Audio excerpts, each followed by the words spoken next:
Congress party August 15 తర్వాత కొన్ని కీలక నిర్ణయాలు తీసుకునే అవకాశం ఉన్నట్టు తెలుస్తుంది. కేబినెట్ విస్తరణతో పాటు పీసీసీ చీఫ్ నియామకం అప్పుడే ఉంటుందని ప్రచారం జరుగుతున్నది.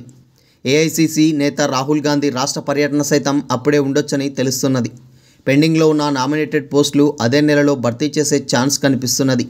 ఆగస్టు 3వ తేదీ ఫారిన్ టూర్ వెళ్తున్న సీఎం రేవంత్ రెడ్డి అదే నెల 11వ తేదీ రాత్రి తిరిగి హైదరాబాద్కు చేరుకుంటారు.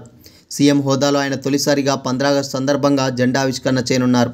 తర్వాత రోజు లేదా మర్నాడు ఢిల్లీకి వెళ్ళి పెండింగ్లో ఉన్న అంశాలపై అధిష్టానంతో మాట్లాడి వీటన్నింటిపైన క్లియరెన్స్ తీసుకుంటారని తెలుస్తున్నది. పెండింగ్లో ఉన్న కేబినెట్ విస్తరణ శ్రావణ మాసంలో జరిగే అవకాశం ఉన్నదని కాంగ్రెస్ వర్గాల్లో చర్చ జరుగుతున్నది.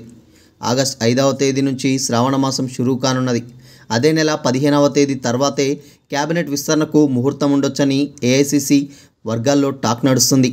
వాస్తవానికి జూలై ఫస్ట్ వీక్లోనే మంత్రివర్గ విస్తరణ ఉంటుందని ప్రచారం జరిగింది. అయితే ఎవరెవరిని తీసుకోవాలనే అంశంపై క్లారిటీ రాకపోవడంతో వాయిదా పడింది. కానీ ఈసారి మాత్రం 15 ఆగస్టు తర్వాత మంత్రివర్గ విస్తరణ ఖచ్చితంగా ఉంటుందని ఏఐసీసీకి సన్నిహితంగా ఉన్న ఓ మంత్రి కామెంట్ చేశారు. అయితే ప్రస్తుతం సీఎంతో కలుపుకొని మొత్తం 12 మంది మంత్రులు ఉన్నారు. మరో 6గురిని కేబినెట్లో తీసుకునే ఛాన్స్ ఉండగా 4 లేదా 5గురితో మంత్రివర్గం విస్తరించాలని ఏఐసీసీ భావిస్తున్నట్టు తెలిసింది. కేబినెట్ విస్తరణ టైంలోనే పీసీసీ చీఫ్ నియామకం ఉండే ఛాన్స్ ఉన్నది. ఎందుకంటే మంత్రివర్గ విస్తరణలో చోటు దక్కని సామాజిక వర్గ లీడర్కు పీసీసీ అధ్యక్ష పదవి ఇచ్చి సామాజికంగా న్యాయం పాటించామనే సంకేతాలు ఇవ్వాలని కాంగ్రెస్ అధిష్టానం భావిస్తున్నట్లు సమాచారం. అలాగే డిప్యూటీ స్పీకర్, అసెంబ్లీలో చీఫ్ విప్ పదవులు సైతం భర్తీ చేసే అవకాశం ఉన్నది. ఈ 2 కేబినెట్ ర్యాంక్తో సమానమైన పదవులు కావడంతో మంత్రి పదవులు దక్కని ఎమ్మెల్యేలకు ఈ పోస్టులు ఇచ్చి సంతృప్తిపరచాలని కాంగ్రెస్ అధిష్టానం భావిస్తున్నది.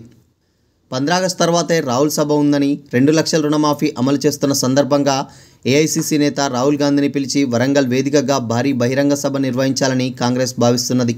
ముందుగా ఈ నెల చివరన పబ్లిక్ మీటింగ్ నిర్వహించాలని కాంగ్రెస్ పార్టీ నేతలు భావించారు. కానీ లోక్సభ సమావేశాల్లో రాహుల్ బిజీగా ఉండడం, రాష్ట్రంలో వరుసగా వర్షాలు కురుస్తున్నందున దాన్ని వాయిదా వేసుకొని ఆగస్టు 15 తర్వాత నిర్వహించాలని పీసీసీ భావిస్తున్నది. సీఎం రేవంత్ రెడ్డి విదేశీ పర్యటన తర్వాత ఢిల్లీకి వెళ్లి రాహుల్ టూర్ డేట్ ఫిక్స్ చేస్తారని తెలుస్తున్నది. శ్రావణ మాసం ఆగస్టు 5న ప్రారంభమైన సెప్టెంబర్ 2వ తేదీ వరకు ఉంటుంది. ఈ మాసంలోనే పార్టీ ప్రభుత్వంలో పలు కీలక నిర్ణయాలు తీసుకునే ఛాన్స్ ఉందని పీసీసీ వర్గాల్లో ప్రచారణ జరుగుతున్నది. కేబినెట్ విస్తరణ, పీసీసీ నియామకంతో పాటు మరికొన్ని నామినేటెడ్ పదవులు సైతం భర్తీ చేసే అవకాశం ఉందని చర్చ జరుగుతున్నది. కాంగ్రెస్ అధికారంలోకి వచ్చిన వెంటనే గవర్నర్ కోటాలో ఖాళీగా ఉన్న 2 ఎమ్మెల్సీ పదవులను భర్తీ చేసింది. కానీ న్యాయపరంగా చిక్కులు రావడంతో ఆ ఫైల్ రాజ్భవన్లో పెండింగ్లో ఉన్నది. శ్రావణ మాసంలో గవర్నర్ ఆ 2 ఎమ్మెల్సీ పదవుల ఎంపిక పూర్తి చేస్తారనే ప్రచారం ఉన్నది. ఇటీవలే 37 నామినేటెడ్ పోస్టులు ఫిలప్ చేసిన కాంగ్రెస్ మిగతావి సైతం శ్రావణ మాసంలో భర్తీ చేస్తుందని తెలుస్తోంది.